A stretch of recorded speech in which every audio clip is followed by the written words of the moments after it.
মত মানুষের একবার আসে।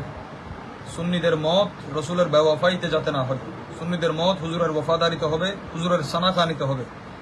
गुलामान मोहम्मद जान देने से नहीं डरते, ये सर कट जाए या रह जाए कुछ परवाह नहीं करते।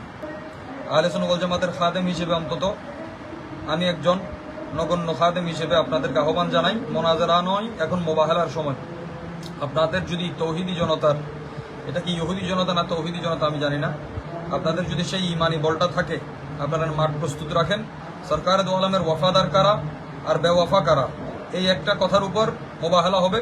আপনারা তওবার নামাজ বলেন, হাজতের নামাজ বলেন, যা নামাজ পড়বেন অথবা দোয়া পড়বেন, মোবাহেলার জন্য ময়দান আপনারা ঠিক করেন।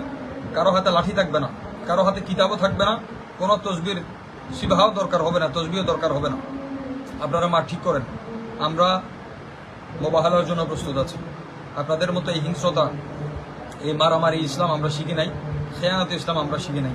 আমি প্রশাসনের প্রতি বড় দুঃখের সাথে জানাচ্ছি, হানাদারি মাদ্রাসার সাথে র্যাব অফিস আছে, থানা আছে, কিন্তু প্রশাসন নীরব ভূমিকা পালন করতেছে। বিশেষ করে যে ভাইয়েরা নিজের সন্তানদেরকে ওই সমস্ত মাদ্রাসায় দিয়ে রেখেছেন, ওই মাদ্রাসাগুলোতে কি শিক্ষা দেওয়া হচ্ছে আপনারা একটু খবর নেবেন। এই ছেলেদের জিন্দগিকে আপনারা নষ্ট করবেন না। এবং আজকে রাতটা 13 তারিখের রবিউল আউয়াল শরীফ, সাবের পাকের রাত, সাবের কলিয়ারের অর্থাৎ সৈয়দনা সাবের কলিয়ারের ওসিলাই এবং ওনার তাওয়াসসুলে আমি বলছি, আপনাদের দিন শেষ।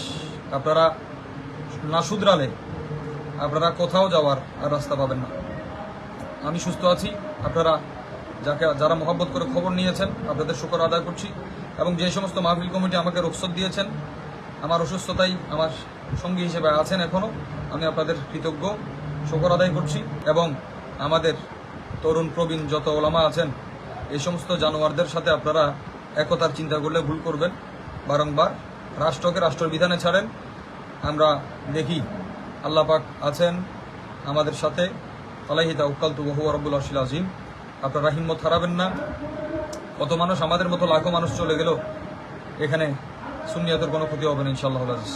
আল্লাহর হাবিবের ওয়াফাদারিতে যারাই আছে সুন্নি ওলামাদেরকে আপনারা প্রোটোকল দেন, ওনাদেরকে মহব্বত করেন, ওনাদের নিরাপত্তার খেয়াল আপনারা আশা করে রাখবেন। আপনারা নিরাপত্তার সাথে থাকেন এবং প্রশাসন জবাবদিহিতা অবশ্যই প্রশাসনের করতে হবে। এবং এই ব্যর্থ সরকারের প্রতি আমার কিছু আর বলার নাই। আপনারা যার যার অবস্থান থেকে নিজের এলাকার সেফটি রাখেন, নিজের পরিবারের সেফটি রাখেন। আল্লাহ পাক রব্বুল আলামিন প্রত্যেকের হাজির কবুল করুক। ইনশাআল্লাহ বেঁচে থাকলে নিরাপদে ইনশাআল্লাহ কথা হবে। আসসালামু আলাইকুম ওয়া রাহমাতুল্লাহি ওয়া বারাকাতুহু।